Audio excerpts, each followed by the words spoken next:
Have you ever modified an existing Lego piece or Bionicle piece in the past? I have.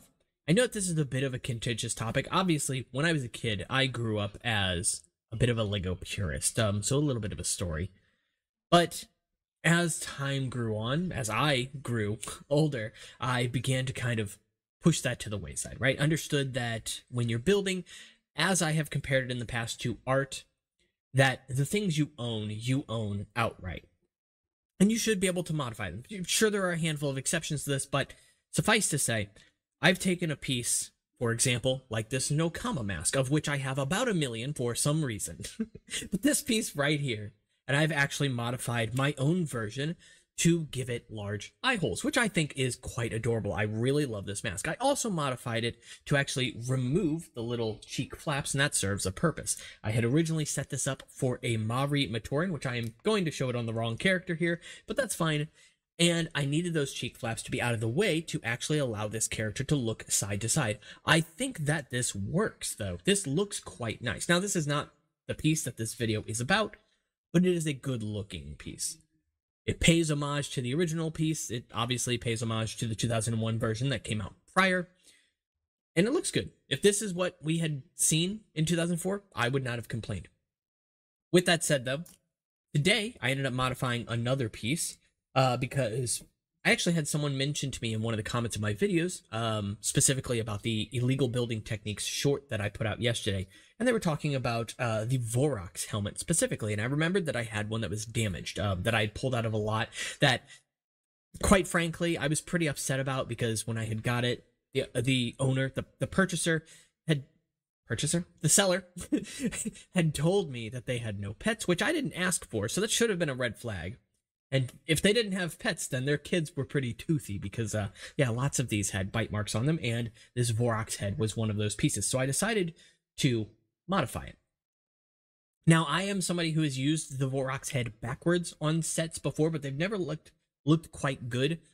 And this is what I got so far. I'm pretty happy with it. Now, there is something I still want to do with this, but I don't have the equipment to do it just yet. However, I've done a few things to this. Right off the bat, you can see that that back end is gone. I have plenty of Vorox masks, and again, this piece was damaged, so it was not going to use. There were dog marks and fraying on the front. Pinchers. Not important. Suffice to say, though, it looks pretty cool backwards, but the only thing I'm not a huge fan of right now is how high up on the head it sits, right? Personally, I would prefer this piece to actually sit further forward, right? Somewhere maybe around this area, and to hug this head a little bit more. Now you see it kind of goes for a little bit more of that Cretaceous-like aesthetic. Now, obviously, it has a big axle sticking out right now that is hitting the top of the head, making it where I can't push it further down. And what I need for this specifically is a specific type of glue made for polypropylene plastics. I can pick some up at the store. I just didn't think about it at the time because, again, this just came up a few minutes ago. But something I will play around with is actually moving that axle backward so that the head can actually lean forward. Currently, though, right now, if I want to use this mask, I can, and I can put it off to the front. I think that that looks pretty neat as well. Not perfect, and it needs cleaned up, but cool, you know? Still, I think that backwards helmets were honestly something that LEGO didn't experiment with enough. We got them in the second wave of the Glatorian era, the Glatorian Legends, with Cretaceous, and with the Baroness set. Those two helmets, which showed up across the board on several sets, including in Hero Factory as well, those two were reversible helmets, but they were the only two from Bionicle that did so specifically, which I thought was a bit of, I guess, it wasn't utilized as well as it could have been. We all know Makuta's mask did a very similar thing to this, where you could rotate the mask around, and that was always nice to see. And with that mask, it kind of made sense, and also gave it that sort of speciality that we really didn't see since up until the Vizon set, which honestly, I would say kind of handled it pretty poorly, but it still looks cool, so I'm not going to complain. But when I saw these helmets come out in 2009, I said, you know what, that is something that I think the helmets can do better than masks. Yes, I was sad to see masks go, of course, but I was open to accepting helmets, to having this new thing. Hero Factory did this a couple of times, and honestly, really without exception, I think they all were pretty bad. There was a backwards helmet on the Jetbug set, which is quite large, not that large, but you get my point, right? There is a backwards helmet, I believe, on... It's not Firelord, I don't... Is it Drill Dozer? I think Drill Dozer has one that's backwards, and that one doesn't look very good to me either. Either side of it, in all honesty. It's quite large, it's cumbersome. Maybe it is Firelord, too. Anyway, point being, though, we would see some backwards compatible masks within Hero Factory. I think something else that was interesting was the split face head. That was actually a pretty cool premise. And if you followed through with that, there's actually a method for technically making that a 4-sided mask. I won't get into that too much in this video because that's not what it's about, but suffice to say, there are different methods of attaching the mask in different ways by offering a left and right variant of each kind, and then you being able to actually choose which kind. And, you know, if LEGO wanted to, they could create an entire wave around this idea of essentially having these modular masks. And I think that that's something else LEGO, in my opinion, didn't really explore to any degree, honestly. So this is a concept that I actually started developing a while ago, maybe last year, maybe even the year before, honestly, with the Paraka weapons specifically. So I actually took a little notebook. I wish I knew where it was. Unfortunately, I don't. And I essentially drew out the Paraka weapons, but then broke them up into different sections, different parts, right? And each of these parts were modular. So each weapon still had the essence of what that Paraka set carried, with the Raidak set, I probably didn't pronounce that right, for example, has the buzzsaw at the very end of a long shaft and a drill on the opposite side. And so I made it where each of those pieces was its own thing, right? You had the hand guard, the shaft piece that connects to the buzzsaw piece, then that, and that drill, right? And each piece could be swapped out so that maybe if you wanted to, you could get the Thok Paraka or something and take the spike off the back of his weapon and attach it to you could do whatever. And I thought that that was a really cool premise. Now, obviously, it means a lot of molds, of course. But I don't think that that's necessarily out of the question, because here's the thing.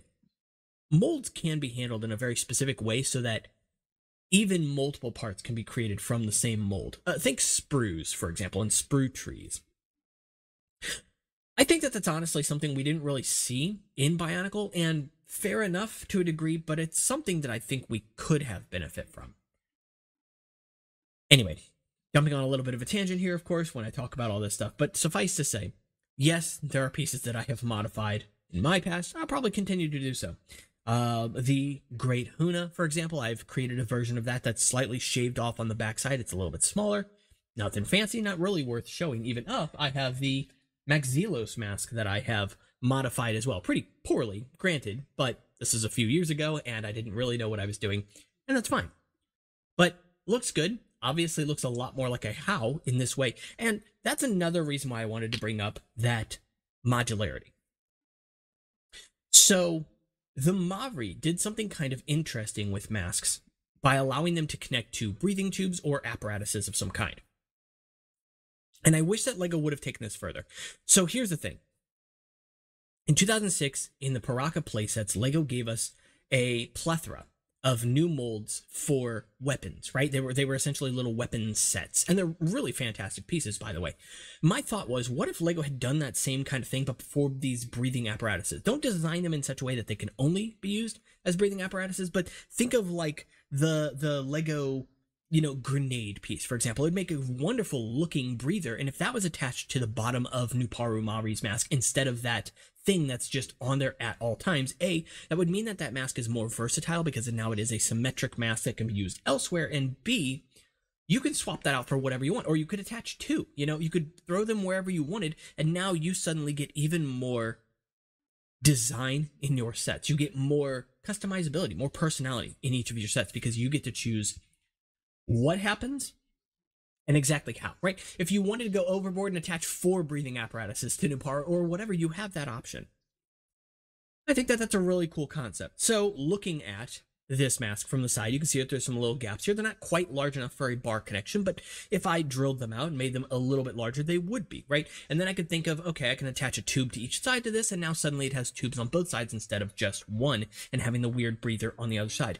If this mask then had something on the top here, or even on the back side that kind of came out but was hidden from the front, that was just a bar hole, essentially, then you can plug another piece in there, and suddenly you have your floodlight connection, and that piece can come with this Max Zelo set as well. You create one mold that is a sprue tree. Essentially, it gives you maybe 3, 4, 5 different pieces that you can choose from. You get to choose which one, and then you give it to buyers with each set that they buy, and maybe you re-release it in a couple colors. Max Zelos comes with it in red. New Paru comes with it in silver. Maybe Holly or one of them comes with it in their color, or whatever, right? It doesn't have to be in every single color, but just giving you those options. So I think it's a really interesting concept. I think it's something that LEGO didn't really experiment with at all, in all honesty. I can't think of any time that they did. Maybe if you can, let me know in the comments. But I know that we've seen things attached to masks. Maybe Holly got the closest with this by having the little light in the top of her mask. But at the very least, it would have been really cool to have seen this expanded. I think they could have done it. I just think it was an oversight completely. I don't even imagine that it probably popped up in their mind, right? But how cool would it have been to have seen something like that? Because that's probably my one gripe with 2007 as a wave, as a year from Bionicle, as outside of lime joints, is how many of those masks are asymmetric for the sake of being asymmetric. Think Matoro's mask.